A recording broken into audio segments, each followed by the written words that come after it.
আজ আসছি নাটোরে অবস্থিত উত্তরা গণভবন। দেখতেই পাচ্ছেন গণভবনে এর প্রধান ফটক এটা। অসাধারণ শিল্পকার্য দিয়ে নির্মিত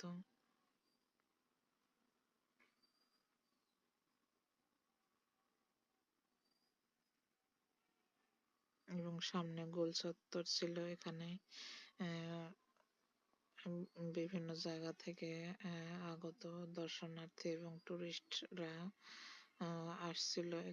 এটা গণভবনের প্রধান ফটক দিয়ে আমরা এখন ভেতরের দিকে যাচ্ছি। প্রথমে আমরা ডান সাইডে আসি। এখানে কয়েকটা রুম বিশিষ্ট বিভিন্ন ধরনের বিভিন্ন লোকের জন্য কয়েকটা কোয়ার্টার ছিল এখানে।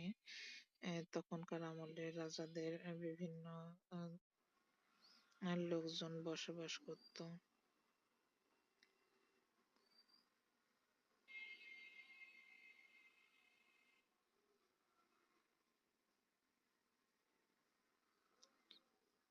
তার পাশেই ছিল একটা পরীক্ষা, বিশাল পরীক্ষা। এখন পরীক্ষা বলেন কিংবা দিঘি, আপনারা যাই বলেন, দেখতেই পাচ্ছেন দিঘিতে দিঘির তে নামার সিঁড়ি।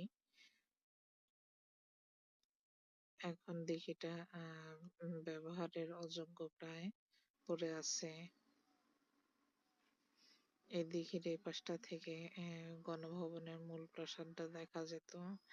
দেখতে পাচ্ছেন বিশাল বড় দিঘি, যে যতদূর পর্যন্ত চোখ যায়।